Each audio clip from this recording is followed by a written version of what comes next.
बच्चों, आज हमारा 4th चैप्टर स्टार्ट हो रहा है लेक्चर सीरीज में, जिसका नाम है बेसिक मैथमेटिक्स। ये काफी इंपॉर्टेंट चैप्टर, क्योंकि पूरा फिजिक्स आपको सीखने के लिए मैथ्स का समझना बहुत जरूरी है। तो हम यहाँ पे मैथ्स के कुछ जो इंपॉर्टेंट कॉन्सेप्ट्स है वो सबसे पहले कवर करेंगे, ताकि हमें फिजिक्स को और फिजिक्स के सारे इंपॉर्टेंट थ्योरम्स एंड कॉन्सेप्ट्स को समझने में आसानी हो।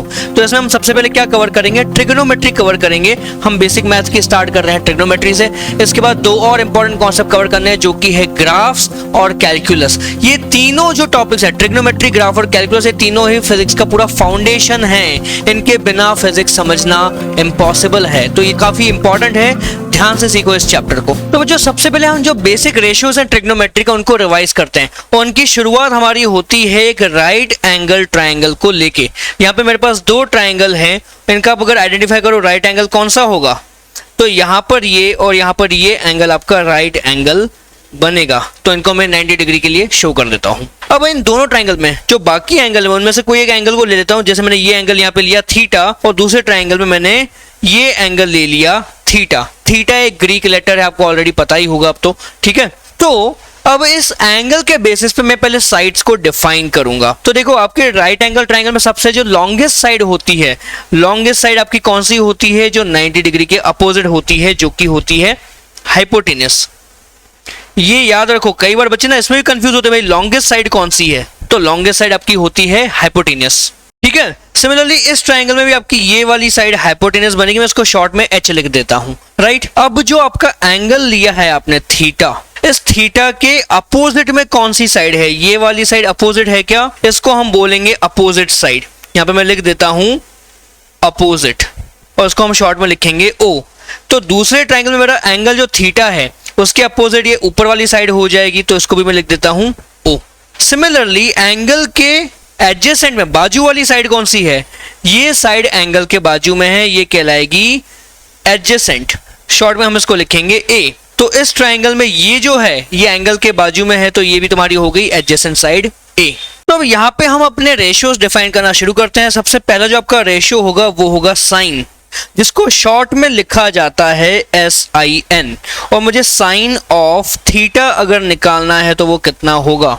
तो यहाँ पे आपका ये एंगल थीटा है, तो थीटा के जो सामने अपोजिट साइड है वो मैं लिखूंगा न्यूमरेटर में, और उसको डिवाइड कर दूंगा मैं हाइपोटेनस से O/H। तो साइन थीटा हो गया अपोजिट डिवाइडेड बाय हाइपोटेनस। अब यहाँ पे कई बच्चों को 9th 10th में एक बहुत ही खराब आदत होती है, वो लिखते हैं कि साइन थीटा जो होता है वो होता है परपेंडिकुलर डिवाइडेड बाय हाइपोटेनस।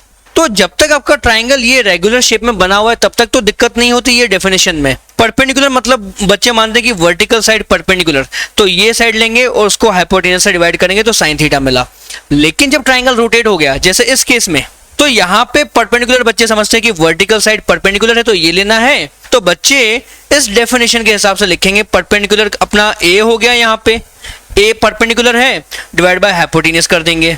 तो अब जरा खुद देखो, ये दोनों फॉर्मूला सेम लग रहे हैं क्या? नहीं लग रहे, क्योंकि ऑब्वियस सी बात है, ये जो आपका यहाँ पे फॉर्मूला बना ये गलत है। क्यों? क्योंकि परपेंडिकुलर मतलब जनरली वर्टिकल साइड होती है, पर अगर आपकी जो अपोजिट साइड है साइन थीटा के लिए, वो अगर परपेंडिकुलर नहीं है तो वहां पे एरर हो जाएगा, आपके कैलकुलेशन मिस्टेक होगी। तो इसलिए ये नोटेशन यूज करना बंद कर दो। आप आदत डालो अपोजिट, एडजेसेंट और हाइपोटेनस वाले वर्ड्स यूज करने की, instead of using perpendicular and base.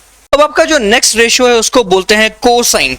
Cosine को शॉर्ट में लिखा जाता है कॉस। और मुझे अगर कॉस ऑफ थीटा निकालना है तो कैसे निकलेगा? आपका ये एंगल थीटा है, उसके बाजू में जो साइड है उसको हम बोलते हैं एडजेसेंट। तो हम लिखेंगे एडजेसेंट और डिवाइड करेंगे हम हाइपोटेनस से, तो A/H आपका हो गया कॉस थीटा या फिर कोसाइन ऑफ थीटा। देन आपका जो नेक्स्ट फॉर्मूला आता है उसको हम बोलते हैं टेंजेंट, जिसको हम अगेन शॉर्ट में लिखते हैं tan थीटा, ठीक है। तो tan थीटा आपका क्या होता है? एंगल के सामने वाली साइड यानी कि अपोजिट, और एंगल के बाजू वाली साइड यानी कि एडजेसेंट, इन दोनों का ratio opposite upon adjacent is tan theta. यहाँ पे एक और फॉर्मूला tan थीटा का काफी यूज होता है, जिसको लिखा जाता है sine theta divided by cos theta. तो इन तीनों रेशियो का भी हम इनवर्स भी डिफाइन करेंगे। जैसे सबसे पहले आपका आता है सीकेंट, जिसको शॉर्ट में लिखा जाता है सेक थीटा। सेक थीटा आपका क्या है, वो कॉस थीटा का इनवर्स है, मतलब ये हो जाएगा आपका hypotenuse divided by adjacent. Next आपका आता है कोसिकेंट, जिसको शॉर्ट में हम लिखते हैं कोसेक ऑफ थीटा। ये है inverse of sine theta, 1/sin theta, यानी कि आपका हो जाएगा hypotenuse divided by opposite side. फिर आपका जो थर्ड रेशियो है वो है कोटेंजेंट, जिसको हम शॉर्ट में लिखते हैं कॉट थीटा। ये आपका हो जाता है 1/tan थीटा, यानी कि आपका हो जाएगा एडजेसेंट डिवाइडेड बाय अपोजिट। तो आप जरा ना ये सारे रेशियोज के नोमेनक्लेचर को ऑब्जर्व करो। जैसे ये सीकेंट है तो ये को सीकेंट है, यहाँ पे हमारे पास टेंजेंट है तो यहाँ पे को टेंजेंट है, यहाँ पे हमारे पास साइन है तो उसके साथ है को साइन। तो ये को मतलब क्या होगा, इसका पार्टनर हो गया। इसका मीनिंग क्या है जरा समझो, फोकस करो इधर। देखो आपका ये जो ट्राइंगल है, इस ट्राइंगल में ये एंगल थीटा और ये 90 है, तो जो थर्ड एंगल है वो कितना होगा, ये जो थर्ड एंगल आपका मैं बनाऊं तो ये 90 डिग्री माइनस थीटा होगा क्या। तो ऐसे में आप जरा सोचो क्या कर सकते हैं। और जरा देखो आपका साइन थीटा तो हमें पता है ऑलरेडी अपोजिट अपॉन हाइपोटेनियस है ना, यानी कि इस एंगल का साइन अपोजिट बाय हाइपोटेनियस है। लेकिन अगर मैं इस एंगल का साइन निकालूं तो मैं अगर लिखूं sine of 90 degree minus theta तो वो कितना होगा, इस एंगल के सामने कौन सी साइड है, ये वाली, तो मैं लिखूंगा a डिवाइडेड बाय हाइपोटेनियस। पर a डिवाइडेड बाय हाइपोटेनियस तो आपका cos थीटा है, cos थीटा है ना। तो यहां से आपको ये रीजन मिल रहा है। देखो साइन ऑफ 90 माइनस थीटा क्या हो गया, कोसाइन थीटा। तो ये दोनों आपस में रिलेटेड हो गए ना, इसलिए यहां पे नाम में आ गया को। सिमिलरली अगर आप tan थीटा देखो तो tan थीटा आपका कितना है, अपोजिट बाय एडजेसेंट, ठीक है, O बाय A। लेकिन अगर मैं tan of 90 degree minus theta निकालता हूं, यानी कि इस एंगल का tan निकालूं, टेंजेंट निकालूं, तो इसके सामने कौन सी साइड है, A है, तो ये हो जाएगा A डिवाइडेड बाय बाजू वाली साइड हो जाएगी O। तो A बाय O तो आपका क्या है, ये तो आपका कॉट थीटा है ना। तो दैट मीन्स ये टेंजेंट हुआ, ये को टेंजेंट, दोनों आपस में इस तरह से रिलेटेड हो गए। तो यहीं से आप ये भी बना सकते हो रिलेशन कि अगर सेक थीटा आपके पास है तो that will be equal to cosec 90 degree minus theta. Okay, तो और आप कौन से फॉर्मूला बना सकते हो, अगर आपके पास cos थीटा है तो that is sine 90 degree minus theta. अगर आपके पास कोसेक थीटा है तो that will be sec 90 degree minus theta. और अगर कॉट थीटा है तो that will be equal to tan 90 degree minus theta. ये को जो लग गया आगे जो को लग गया, इनका बस मीनिंग ये हुआ कि ये कॉम्प्लीमेंट्री है ना। कॉम्प्लीमेंट्री एंगल्स पता होगा, sum of two angles is 90 degree, तो ये आपके हो गए कॉम्प्लीमेंट्री रेशियोज। अब जरा हम कुछ इंपॉर्टेंट एंगल्स के ट्रिग्नोमेट्रिक रेशियोज देख लेते हैं, जो कि हैं 0, 30, 45, 60 और 90 डिग्रीज। तो ये सारे रेशियोज को ना याद रखने का बहुत ही बढ़िया शॉर्टकट तरीका है। क्या करो, सबसे पहले है ना आप चारों जगह एक लाइन खींचो, ठीक है, पांचों जगह, सबको डिवाइड कर दो 4 से। देन ऊपर आप लिखो 0, 1, 2, 3, 4। फिर फाइनली सब जगह पे आप स्क्वायर रूट लगा दो इस तरह से। अब इनको आप इवेल्युएट करो, इन सारे रेशियोज को 1 बाय 1। तो जैसे यहाँ पे तो 0 आ गया न्यूमरेटर में, तो ये पूरा फ्रैक्शन 0 हो गया। तो मुझे यहां से मिल रहा है कि साइन ऑफ 0 डिग्री होता है 0। सिमिलरली 1 का स्क्वायर रूट 1 होगा, डिवाइड करेंगे 4 का स्क्वायर रूट, वो मुझे मिलेगा 2। फिर 2 यहाँ पे 2 बाय 4 है, तो 2 बाय 4 को मैं काट के 1 बाय 2 लिख सकता हूं क्या, ये कट के आपका बन जाएगा 1 बाय 2, राइट। तो इसका आप जब स्क्वायर रूट निकालोगे आपके पास बचेगा 1 बाय रूट 2, यानी कि sine of 45 degree is 1 by root 2। Then यहां पे आप ऑब्जर्व करो तो 3 के लिए हम न्यूमरेटर में बस लिख देंगे रूट ऑफ 3 और नीचे 4 का रूट लिखेंगे हम 2। और फाइनली यहाँ पे 4 बाय 4 तो 1 होता है, तो 1 का स्क्वायर रूट भी 1 होता है।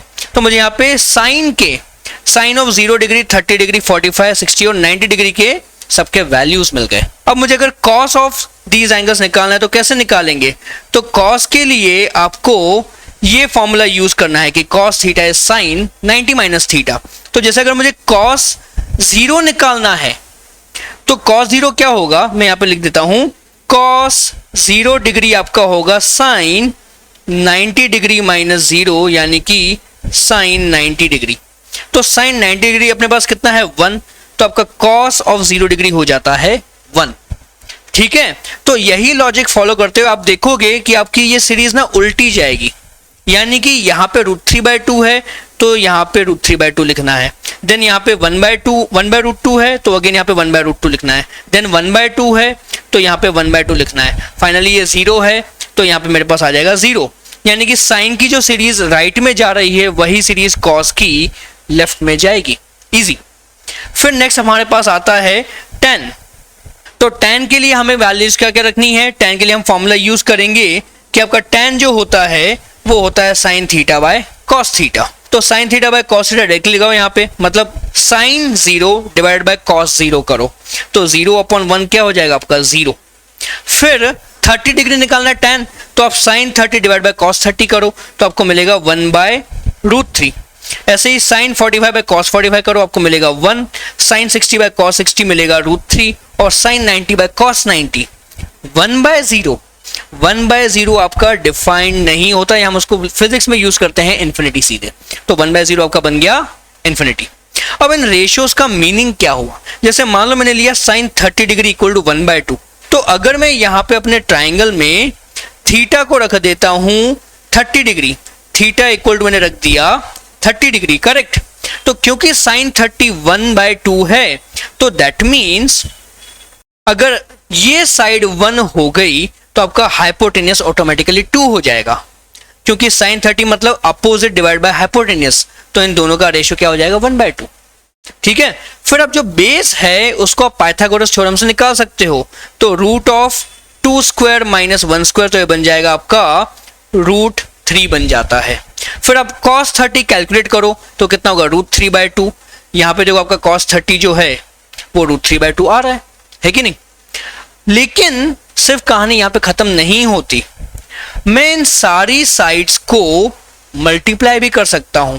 जैसे अगर मैं यहाँ पे इनटू 12 मल्टीप्लाई करूं तो इधर भी 12 मल्टीप्लाई करो, इधर भी 12 मल्टीप्लाई करो, तो मुझे ये जो साइड मिल गई ये कितनी हो गई 12। तो ऐसे में हाइपोटेनियस आपका बन जाएगा 24 और ये जो साइड है ये बन जाएगी आपकी 12√3।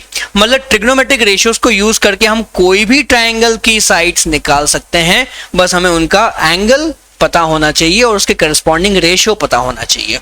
बच्चों दो और इंपॉर्टेंट एंगल्स हैं 37 डिग्री और 53 डिग्री, जिनका फिजिक्स में बहुत ज्यादा यूज होता है, इन पे क्वेश्चंस बहुत ही फ्रीक्वेंटली बनते हैं, तो इनको भी समझना जरूरी है। देखो आपको पाइथागोरस ट्रिपलेट्स तो पता होंगे, तो उनमें से एक ट्रिपलेट आपका आता है 3 4 5, यानी कि √3² + 4² इक्वल टू 5² होता है क्या 25 है ना। तो अगर मैं आपकी ये साइड 3 ले लूं, ये साइड 4 ले लूं, तो ये साइड बन जाएगी 5।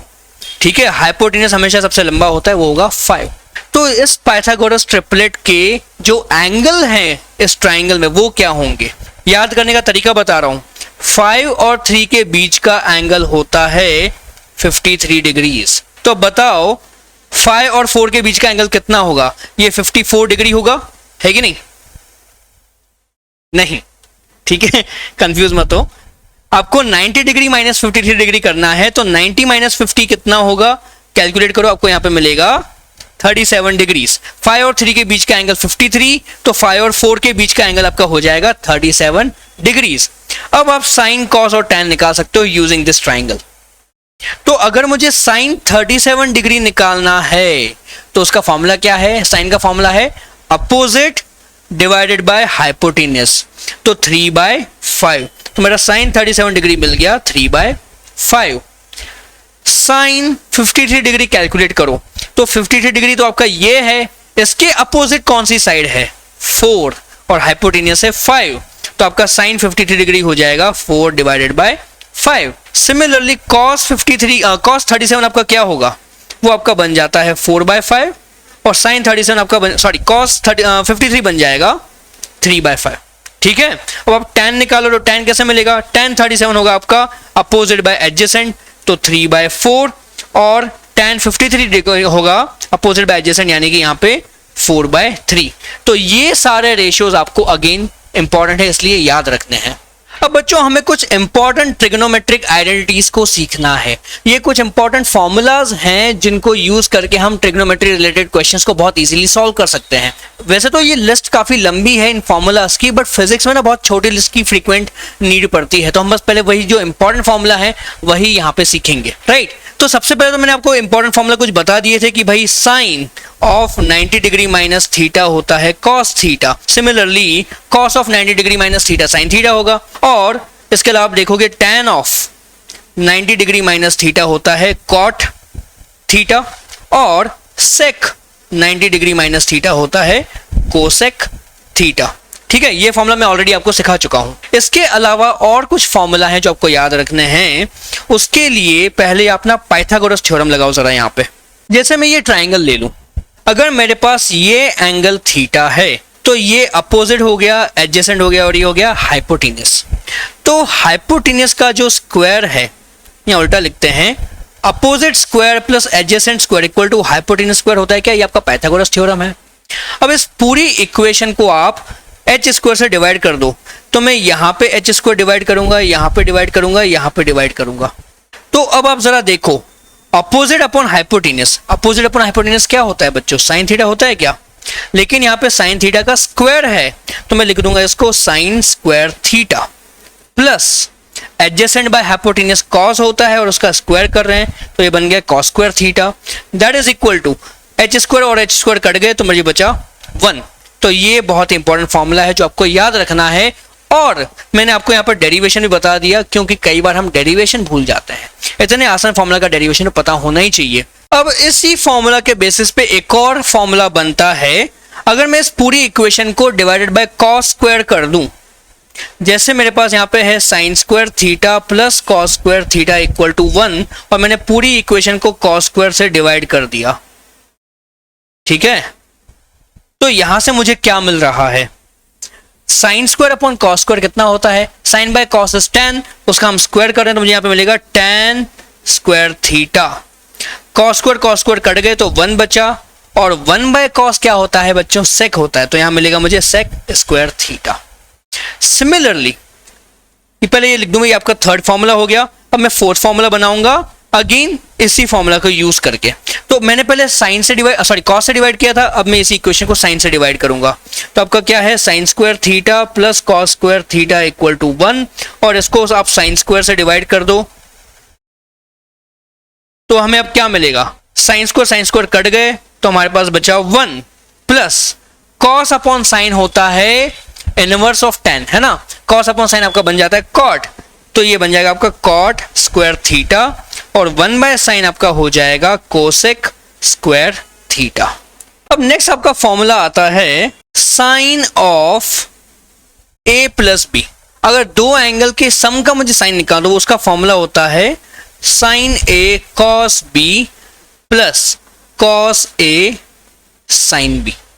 ठीक है, काफी आसान फॉर्मूला है ये, और इसी के बेसिस पे एक और फॉर्मूला बनता है sine of a minus B. तो ये बन जाता है आपका sine a cos b minus cos a sine b। ये फॉर्मूला आपको रखने हैं याद। अब ये जो आपका फॉर्मूला है साइन a प्लस बी, ये कैसे आया, इसका डेरिवेशन आप इवेंचुअली मैथ्स में सीखोगे, लेकिन इसको यूज करके मैं एक और फॉर्मूला आपको डिराइव करके बताता हूं। वो है आपका फॉर्मूला नंबर 6। अगर मुझे साइन ऑफ 2 थीटा निकालना है तो कितना होगा? तो इसको मैं sine of theta plus theta लिख सकता हूं। अब मैं यहां पे ये फॉर्मूला लगा दूं, sine of a plus B, तो a और b दोनों ही आपके यहाँ पे इक्वल है, थीटा और थीटा, तो मुझे मिलता है sine a cos b plus cos a sine b। तो उसकी जगह यहाँ पे मिलेगा sine theta cos theta plus cos theta sine theta. तो यहां से आपका इंपॉर्टेंट फॉर्मूला बन गया sine 2 theta is equal to 2 sine theta cos theta. ठीक है, ये दोनों तो सेम एंटिटीज है ना, तो दोनों को ऐड करके आप यहाँ पे 2 मल्टीप्लाई कर सकते हो। अब नेक्स्ट आपका फॉर्मूला आता है cos of a plus B के लिए। तो cos of a plus B आपका हो जाता है cos a cos b minus sine a sine b, और यहीं पे आपका अगर आप cos of a minus B निकालोगे तो ये हो जाएगा cos a cos b plus sine a sine b। ये फॉर्मूला आपको याद रखना है, ठीक है। अब अगेन इसी फॉर्मूला के बेसिस पे मेरा नेक्स्ट फॉर्मूला डिराइव होगा, अगर मुझे cos ऑफ 2 थीटा निकालना है तो क्या होगा, मैं इसको cos of theta plus theta लिख सकता हूं। तो मैं यहां पर ये फॉर्मूला लगा देता हूं। तो cos A cos B यानी कि cos theta minus sin A sin B, तो उसकी जगह आ जाएगा sin थीटा sin थीटा। तो cos theta into cos theta आपका क्या हो जाएगा, स्क्वायर हो गया। तो ये आपका मिलेगा cos 2 theta is equal to cos square theta minus sin theta into sin theta हो गया sin स्क्वायर थीटा। ये अगेन आपका बहुत ही इंपॉर्टेंट फॉर्मूला है, ठीक है। लेकिन कहानी यहाँ पे खत्म नहीं होती, अभी एक और फॉर्मूला बनेगा आपका। जो देखो cos स्क्वायर क्या है, उसको मैं 1 माइनस साइन स्क्वायर लिख सकता हूँ क्या, तो मैं cos 2 थीटा को लिख दूंगा 1 minus sine square theta minus sine square theta, ठीक है। मैंने cos स्क्वायर को लिख दिया है 1 माइनस साइन स्क्वायर। आप पूछोगे सर ये कैसे आया, तो देखो आपका sign square theta plus cos square theta 1 है, तो यहां से मुझे क्या मिल रहा है, cos square theta equal to 1 minus sine square theta लिख सकता हूं मैं, है ना। तो यही फॉर्मूला मैंने वहां पे यूज किया है। अब माइनस साइन स्क्वायर तो आपको क्या मिलता है, 1 माइनस 2 साइन स्क्वायर थीटा। तो cos 2 थीटा को आप ऐसे भी लिख सकते हो, cos 2 थीटा को आप ऐसे भी लिख सकते हो।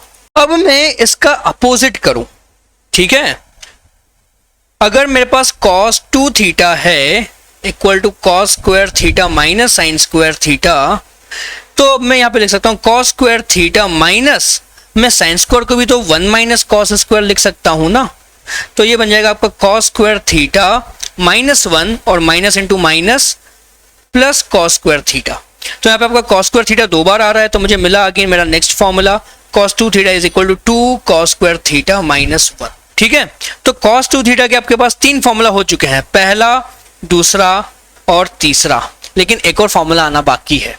कैसे बनाते हैं, तो आपका जो नेक्स्ट फॉर्मूला है वो अगेन यहां से ही आएगा, cos 2 theta equal to cos square theta minus sine square theta है क्या। इसको मैं डिवाइडेड बाय 1 भी तो लिख सकता हूं, है ना। लेकिन आपका 1 क्या है, पहले मैं न्यूमरेटर लिख दूं cos square theta minus sine square theta, और जो 1 है मैं 1 को लिख सकता हूं क्या, cos square theta plus sign square theta. अब आप क्या करो, न्यूमरेटर से cos स्क्वायर को कॉमन लो। अगर मैंने न्यूमरेटर से cos स्क्वायर थीटा कॉमन लिया तो ये मुझे 1 minus sine square theta upon cos square theta बचेगा क्या। सेम इधर भी, यहां से आप cos स्क्वायर थीटा कॉमन लो, तो मेरे पास 1 plus sign square theta upon cos square theta बचेगा। तो ये cos स्क्वायर तो आपके कट गए, 1 माइनस न्यूमरेटर में 1 minus sine upon cos tan होता है, तो यहां पे मुझे लग गया 1 माइनस tan स्क्वायर थीटा और divided by again 1 plus sine by cos tan हो गया, तो 1 plus tan square theta. Okay, अब सिमिलरली अगर आप इस फॉर्मूला में से cos कॉमन लेने की जगह अगर साइन कॉमन लेते तो आपका फॉर्मूला बन जाता cot square theta minus 1 divided by cot square theta plus 1। अब एक और फॉर्मूला आपका आएगा sin 2 थीटा के लिए। sin 2 थीटा आपका ऑलरेडी हमने सीखा था 2 sin थीटा cos थीटा होता है, लेकिन मैं इसको अगर डिवाइड कर दूं 1 से, राइट, तो उसको मैं लिख सकता हूं 2 sin theta cos theta divided by 1 को मैं लिख सकता हूं sin square theta plus cos square theta. Again आप डिनोमिनेटर से cos थीटा को कॉमन लो, cos स्क्वायर थीटा को कॉमन लो, तो मुझे मिलेगा sin square theta upon cos square theta plus 1, ये मिलेगा। तो अब जरा देखो, यहां पे cos स्क्वायर है, यहां पे cos है, राइट, तो ये cos और ये cos की पावर 2 यहां पे कट गए। अब sin अपॉन cos आपका क्या बन जाता है, sin अपॉन cos आपका बन जाता है tan थीटा, तो मुझे ऊपर मिलेगा 2 tan थीटा, और यहाँ पे sin बाय cos भी tan होगा, तो यहाँ पे मिला मुझे tan स्क्वायर थीटा प्लस 1। तो ये आपका बन गया sin 2 थीटा का एक और फॉर्मूला जो आपको याद रखना है। तो ये सारे कुछ इंपॉर्टेंट बेसिक फॉर्मूला हैं जिनका बार बार फिजिक्स में यूज होगा, इनको आप डेली रिवाइज करो। जरूरी नहीं कि अभी एक ही दिन में याद करना है, स्लोली एंड स्लोली बस आप इनको डेली पढ़ते जाओ बार बार, आपको इवेंचुअली ये याद रह जाएंगे। बच्चों आपके लिए एक बहुत ही इंपॉर्टेंट अनाउंसमेंट है। हमने एक डाउट सपोर्ट प्रोग्राम शुरू किया है। ये प्रोग्राम उन बच्चों के लिए जो सेल्फ स्टडी करते हैं, ऑनलाइन वीडियोस देख के पढ़ाई करते हैं, लेकिन जब उनके पास कोई डाउट आते हैं तो वो डाउट क्लियर करने के लिए कोई फैकल्टी उनके पास अवेलेबल नहीं है। तो आप लोगों के लिए हमारे पास ये प्रोग्राम है जिसको आप ज्वाइन कर सकते हो और आप अनलिमिटेड डाउट्स हमसे पूछ सकते हो। इसके अलावा वो भी बच्चे जो ऑफलाइन क्लासेस कहीं ना कहीं जाते हैं या फिर ऑनलाइन भी उन्होंने कोई ना कोई कोर्स लिया हुआ है लेकिन वहां पे उनके डाउट्स फुली कंप्लीट नहीं हो पा रहे हैं, तो वो बच्चे भी हमारे पास ज्वाइन कर सकते हैं। मैं आपको इसके हाइलाइट्स बता दूं क्या है। Every week 3 to 4 live lectures होंगे जिसमें आप मुझे लाइव डाउट्स पूछ सकते हो। डाउट पूछने की कोई लिमिट नहीं है, जितने भी डाउट्स हैं आप पूछ सकते हो, मैं उन सबको क्लियर करूंगा। इसके अलावा टेलीग्राम या व्हाट्सएप पे भी आप मुझे डाउट्स सेंड कर सकते हो। मैं जैसे ही टाइम मिलेगा उन क्वेश्चंस का, उन डाउट्स का मैं व्हाट्सएप पे भी रिप्लाई करूंगा और अगर पॉसिबल हुआ तो मैं उनका वीडियो सोल्यूशन भी आपके लिए अपलोड कर दिया करूंगा। और ऐसा नहीं है कि हम सिर्फ व्हाट्सएप रिप्लाई करें तो कहानी कहाँ पे खत्म हो जाती है। आपको अगर फिर भी डाउट क्लियर नहीं होता और हमको लगा कि भाई हाँ ये डाउट को कुछ और तरीके से समझाना पड़ेगा, तो हम अगेन एक्स्ट्रा लाइव लेक्चर्स और लगा सकते हैं जहाँ पे आपके वो डिफिकल्ट क्वेश्चंस डिस्कस होंगे। और ये पूरा प्रोग्राम आपके सारे सब्जेक्ट्स के लिए, फिजिक्स, केमिस्ट्री, मैथ्स और इवन बायो के लिए भी है, यानी कि जो नीट के बच्चे हैं वो भी इसको ज्वाइन कर सकते हैं। इसकी फीस बहुत सिंपल है, आपको हर एक सब्जेक्ट के लिए सिर्फ 1000 रुपीज पर मंथ पे करना होगा फॉर ईच सब्जेक्ट। और ये जो मैं आपको प्रोग्राम बता रहा हूँ ये हर एक सब्जेक्ट का इंडिविजुअल प्रोग्राम है। आपको जरूरी नहीं कि आपको सारे सब्जेक्ट ज्वाइन करने हैं। आप चाहो तो एक सिंगल सब्जेक्ट ज्वाइन कर सकते हो, चाहो तो सारे सब्जेक्ट्स के लिए डाउट सपोर्ट ले सकते हो। और जो बच्चे जेईई 2024 की तैयारी कर रहे हैं या नीट 2024 की तैयारी कर रहे हैं, अगर वो भी इस प्रोग्राम को ज्वाइन करना चाहते हैं और अगर वो लमसम में पेमेंट करते हैं, मतलब पूरे 2 साल का डाउट पैकेज एक साथ लेते हैं, तो उनके लिए स्पेशल डिस्काउंट्स भी अवेलेबल है। ज़्यादा डिटेल्स के लिए आप कॉन्टैक्ट कर सकते हैं। व्हाट्सएप लिंक मेरे डिस्क्रिप्शन में गिवन है, वहाँ पे आप क्लिक करिए और मुझे व्हाट्सएप करिए, मैं आपको रिप्लाई करूंगा।